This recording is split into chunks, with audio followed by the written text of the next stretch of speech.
Welcome back to New York Viewpoint. I'm Lori Stokes. Now, according to a recent survey by Michigan State University, college graduates with bachelor's degrees now have 40% fewer job prospects. Number of graduate school students getting hired is also expected to decline by 11%. So, what is a recent graduate to make of all of this? Joining me now, would you please welcome Kenneth Jetting, a career counselor and life coach, who has just authored a new book. It's called Higher Education. Kenneth, thanks for being with us. Thank you for having me. So I see, okay, the main title, Higher Education, but then it says on life, landing a job, and everything else they didn't teach you in college. Yes. I thought we learned everything in college. Well, we don't always learn everything. You know, I remember when I graduated, I really wanted somebody to give me advice, and nobody did. So I needed to know how to get started if I didn't know what to do, because many people don't know what to do. Or if you think you might know what you want to do, but you're thinking, I've got to wait until I know exactly what I want to do. Like, what do you do then? And I wanted to know advice about parents and relationships, so nobody gave me that advice. So, but if your major is psychology, aren't you supposed to automatically just become a psychiatrist? No, I mean, it's funny because I talk in the book about a lot of young people say to me, what if I majored in something and I don't want to do it anymore? I majored in the wrong thing. And I talk about it in the book. Like, for example, if you majored in psychology and let's say you decide you want to go into advertising. Okay. Well, that's legitimate. You can get an interview for that. And at the interview, part of what they're going to be looking at is how confident you are, how you present yourself. And you have to give them a reason to hire you. So you might take a one-day course, so you're coming in there with some advertising copy. But also when they say, well, you know, you majored in advertising, what are you doing here? Close. I mean, well, yes, you say, but then you've got not advertising, you majored in, you said psychology. Psychology, right. It's a passion. So people, it's like a blind date in a way. People are judging you to see if they're going to want to spend all day with you.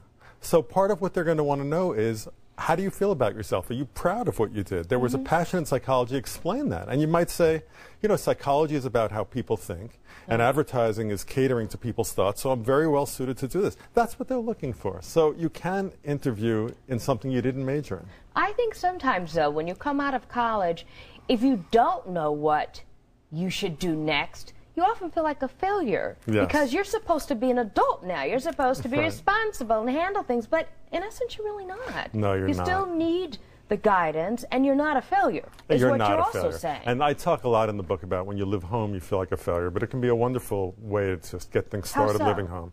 Well, I mean, you're sitting on your bed, your little twin bed, and maybe you still have like Justin Timberlake posters on the wall. So you say, oh my God, I'm 16 again. How'd that happen? Right. And your parent is like saying, have you decided what you're going to do yet? And you just feel like a failure. But it's a great space to have little rent and try things and try to get things going for yourself.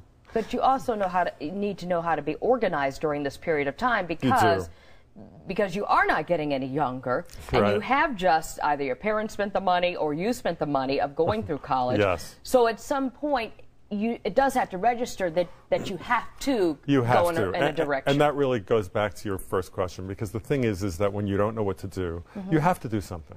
You can't say, I'm going to wait to know exactly what it is. Because what people think is, if I do the wrong thing, I'll get stuck doing it for the rest of my life, and then I'll be unhappy. But if you start in something, skill sets transfer. And you mentioned parents and how vital they can be, even grandparents, I suppose, to some extent. Not only just talking about their own past history and how they decided to stumble upon or how focused they were, but there must be other ways that you can use your friends, your relatives, all these people that are the web of your life that have made it up to really help you. That's the whole thing. I mean, you send out resumes or emails and nobody gets back to you, and you start to shrink and go crazy, and you need to get yourself out there. But are there things that a parent should be saying to their child in this direction as they try to find their job? I mean, should they really, what would be the positive thing to do to help them to get a job? I think the best thing a parent can do is to be supportive, and to also realize that you can't really make somebody do something they don't want to do, because they won't be good at it. I mean, what I have kids telling me a lot of times when I speak is, my parents forcing me to do this and I don't want to do it. Now, what the parent really wants is for a child to be happy and successful. Right. Now, over that, some parents might say, you know, you loved chemistry, you loved biology, you're really good when grandpa got sick, so you should be a doctor. That's an A+. You're probably guiding somebody in the right way. But other parents might have wanted to be a doctor themselves, and if they're pushing somebody, thinking it's going to make them happy and successful, it won't, because really the people who succeed are the ones who like what they're doing. The reality is, though, the economy. Yes. Right now. Yes. We hear even if a graduate knows what they want to do, finding a job right now in this economy has been pretty tough. And we have seen them go back home or just sort of flounder because, or having to really change direction. That's something that is serious right now as well.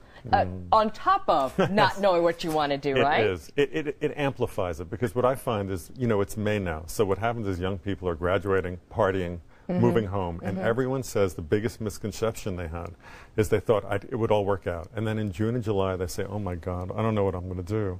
And part of what they need to do is stay sane. And there are ways to do that I also talk about in the book. You need to keep your self-esteem up, because that's going to help you get hired. And so in this economy, to answer, it's just worse than ever. But it's the same problem. It's sort of like when you are in the middle of not knowing what to do and you feel really lost, how do you pick yourself up? Which I think grandparents, older people, we know all about that. Yeah, I think you're right. And you're getting ready to graduate also again, right? NYU? I'm living proof. I actually went back to school. Well, I have a senior who's graduating in June, who's getting ready to go to GW. And I'm going to hand this to her so she can start looking down the road. So when she comes out, she'll have some clue of what she wants to do. That's great. Kenneth, it's been a pleasure. It's a pleasure. You. The book is Higher Education on Life, Landing a Job, and everything else they didn't teach you in college. Hopefully this will help a lot of folks. Well, thank you so much for having me on. Oh, my pleasure. Thank you.